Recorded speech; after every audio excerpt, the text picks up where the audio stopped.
Hi guys, so today I'm going to be showing y'all how I reformat the printable kits that I buy before printing them. I'm going to be using two kits from Apple Blossom Prints Co. today. She is my favorite printable kit shop.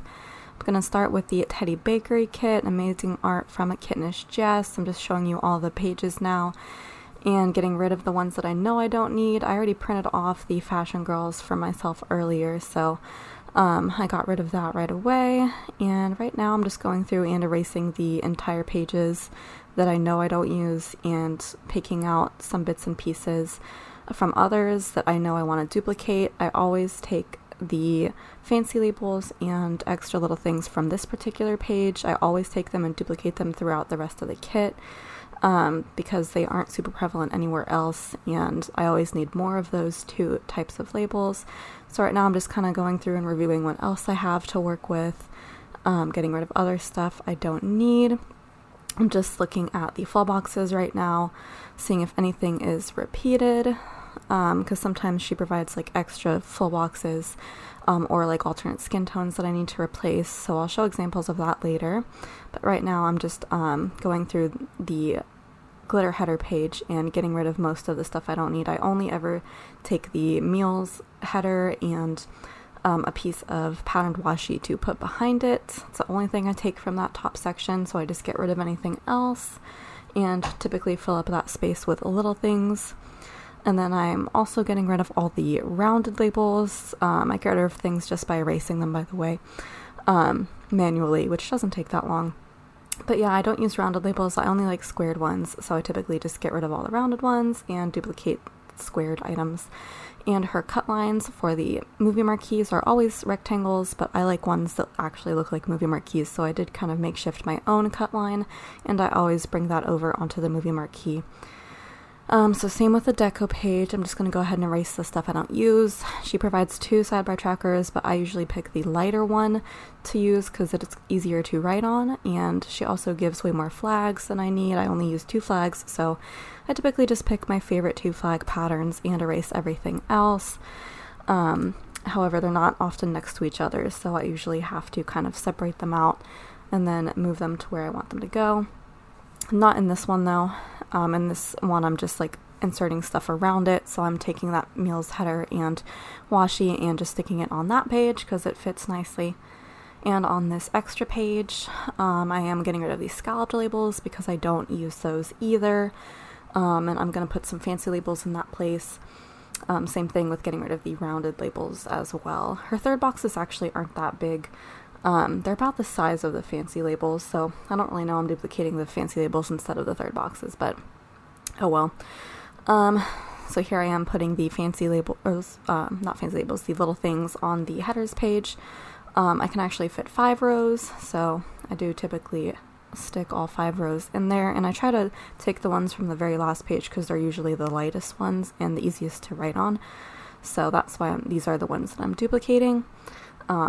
And I do use a ton of little things per spread, so I like to have as many options as possible, so that's why I fill in this entire space with those. And then usually I grab the fancy labels for the rest of the kit pretty much. So as you can see, that's what I'm doing now, filling in the space that these scalloped labels were and the rounded ones. I'm just going to take some fancy labels. I try to like have a variety of the colors that I try to use like all the colors basically when I duplicate them, but if I like certain ones better, I'll do more of those. And I am bringing the fancy labels over here onto the Deco Page too to fill in the space. When I have vertical space, I like to basically have the same 4, the 4 ones that are available, and I put them in a column instead, so that kind of takes a while to get them all lined up, but it's what you gotta do, and that is the easiest way.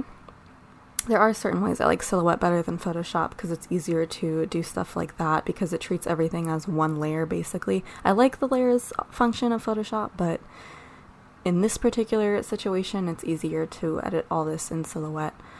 So yep, filled in all that extra space with fancy labels, and now I am going to do the same thing. I realized that I had 2 layers of the same little things on top of each other without realizing it. It took me quite a while to like go back and like fix that situation, but I did. So usually I put, I think, fancy labels in that spot, but I guess for that one I did extra little things, which I probably don't need that many, but I'd rather have that than the rounded labels, which I won't use. And I think that for the rest of the kit, there are enough like third boxes and half boxes. Like, I think that's good. So that's why I'm not really duplicating those.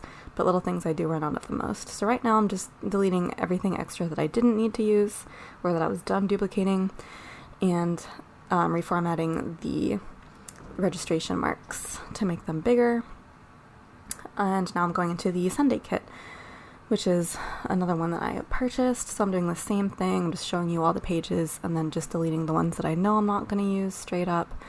And oftentimes in her kits, she'll like take one design and give you several different versions of it, like that the ice cream shop exterior. You can get it as a big box or a double box scene, or sometimes even like a full box, and you get to choose. So I already printed off the double box one earlier, so I don't need it as a double box scene. Or I mean the big box. I print off the big box. So I don't need the double box scene. Don't need any other version of that. So I'm getting rid of that, and I'm just like picking and choosing from all the other like fashion girls and everything. And the extra boxes. I'm picking and choosing what I want. Oh yeah, so she also did that as a tall box. So obviously I don't need that. So I'm just using that space that the tall box was in to fill it with the extra full boxes that I wanted to use.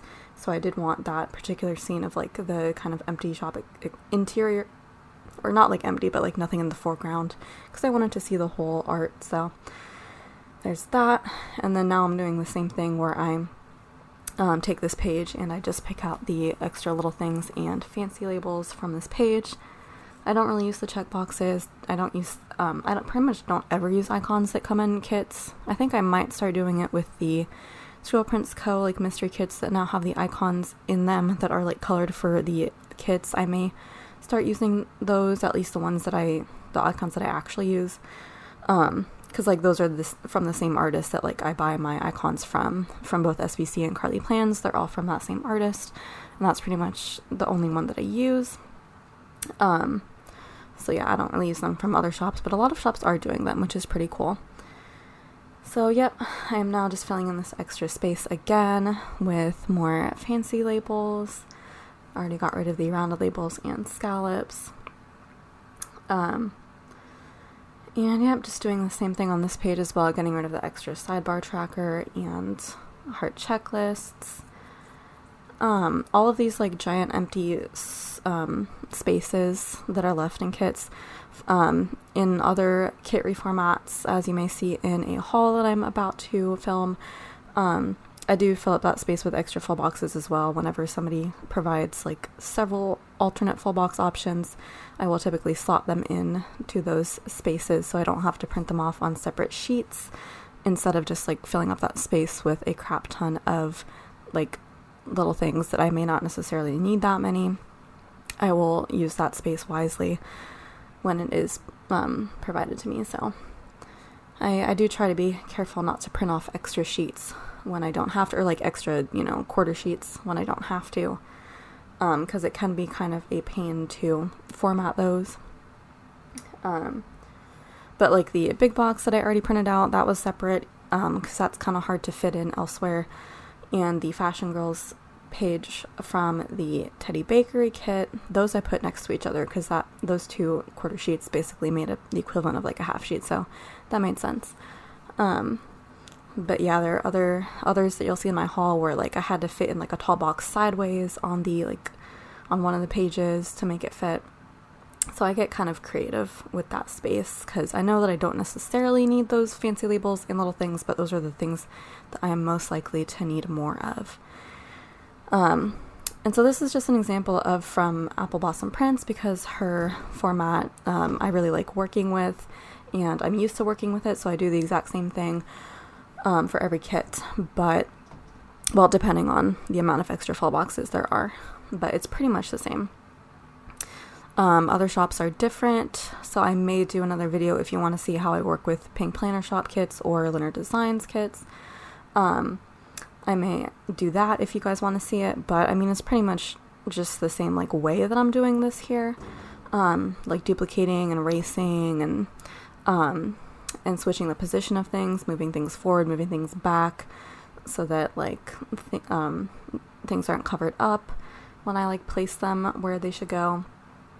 But yeah, and also if you want to slow this down and see which buttons I'm clicking specifically, if you're, well, I mean, I guess you are watching this on YouTube because that's where I'm putting it, but you should be able to adjust the speed to up to, or down to like 1/4 speed. So you can really slow it down and see exactly which buttons I am clicking to do this. So thank you so much for watching. If you want to like, comment, subscribe, and share, that would be amazing, and I will see you in my next video. Ciao, ciao.